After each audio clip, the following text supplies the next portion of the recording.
Okay, yesterday I told you about the mole and how to use molar mass, how to calculate molar mass and how to use molar mass to find how many grams in a molecule that you're looking for. I actually did these first two problems, so how many moles are in 25 grams of water. I'll redo that one, and then I'm going to do number 3 and number 4, so that's using Avogadro's number in order to calculate those. And then I want you to do 5 through, let's see, 5 through 11. That's actually already preloaded into Angel for you. So if you remember from yesterday, you start off with 25 grams of water. You always start off with what you're given. And you're given 25 grams of water. And I want to know how many moles that is. Well, if you calculate the molar mass of water, hydrogen, which there's 2 of, is about 1 for a total of 2. And then oxygen is about, which is only 1 of them, is 16. So if you add 2 plus 16, you get 18. So you get a molar mass of 18. So this is grams, so it goes on the bottom. So 18 grams of water. And you've got 18 or 25 grams of water up here. So there's 18 grams for every 1 mole. So then grams cancel, and you're left with moles. And you wind up with 25 divided by 18, which is 1.39 moles of water. So that's what we did yesterday. We're going to do the similar thing. So if you look at question number 3, it's asking you, question number 3 says, how many molecules are in 23 moles of oxygen? That one's really, really easy. But you need to use Avogadro's number. Anytime you use the word molecules, that should clue you that you should probably be using Avogadro's number. So I'm starting off with my given, which is 23 moles. And Avogadro's number is every 1 mole has 6.02 times 10 to the 23rd molecules, or whatever it is that you're talking about. Then your moles cancel.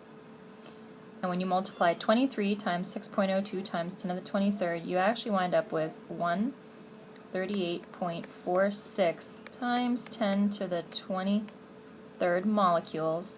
But this is not the correct way to write scientific notation. I need to move my decimal spot.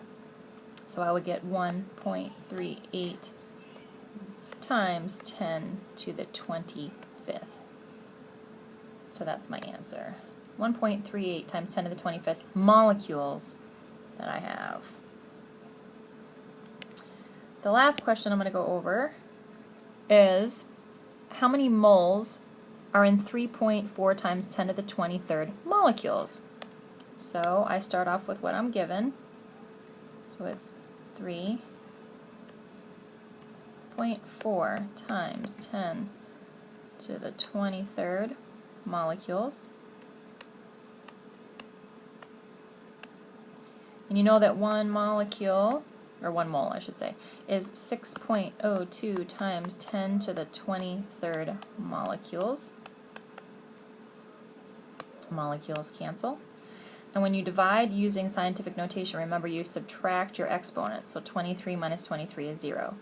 So it would just be 3.4 divided by 6.02, which is 0.56. Because like I said, 10 to the 23rd divided by 10 to the 23rd, you subtract those two, so 23 minus 23 is 0. So you get 0.56 moles. So now go ahead and complete 5 through 11. Pause it, and I want to show you the next thing, which is percent yield, which is really, really easy. Percent yield, percent composition. Percent composition is just how much of a percent of each element is that you're talking about. So you basically, if you look, it's just whatever it is that you're talking about, right here. Whatever it is that you're talking about divided by your entire molecule. So for example, how many, if I've got water, H2O, what percent is hydrogen, what percent is oxygen? Really easy, you just take the percent of water divided by the percent of oxygen. Here's how you do it. So just keep that in mind. So let's do this one. I'm going to show you this one, and then I'm going to have you guys work on page 338, and you're going to do number 71 to 73. So it's just 3 problems. You'll be okay with that. It's just continuing on what you left off with today. But calculate the percent composition of tetraphosphorus pentoxide. That should tell you right there. The fact that it's tetra tells you that there's tetraphosphorus tells you that there's 4 phosphorus. And pentoxide tells you that there's 5. Pent refers to 5, so there's 5 oxygen and 4 phosphorus. So then let's calculate that. So let's calculate the molar mass. So I've got phosphorus, which has an atomic weight of 30.97, but there's 4 of them. And then oxygen has 15.99, but there's 5 of them. So if you multiply 4 times 30.97, you get 123.88, and that's for phosphorus. And oxygen, because there's 5 of them, is 79.95 for a total of 203.83 is your molar mass that we just calculated. To calculate the percentage of phosphorus and the percentage of oxygen in that, so now I've got this, right? Here's my formula. So if I want to know what percentage phosphorus is and what percentage oxygen is, this is how you do it. Let's look at phosphorus to start off with. All you need to do is take your phosphorus, which you just calculated, which is 123.88. You need to divide it by the total, which is 203.83. And you wind up with 0.608, and a percentage is always out of 100, so you multiply it by 100, and you get 60.8% is going to be phosphorus. Now the question is oxygen. So let's look at oxygen.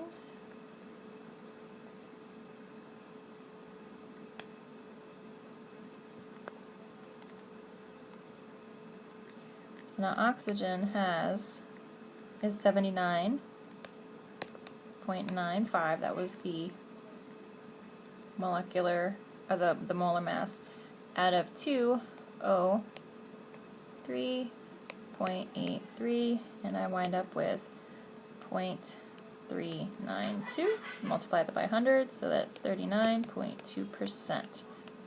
So 60.8% is going to be my phosphorus, and oxygen is going to be 39.2% of this molecule right here. So that's it. So go ahead and do pages 338, page 338, number 71 to 73 to continuation, and make sure you're completing the atomic, the molar practice, which is on Angel.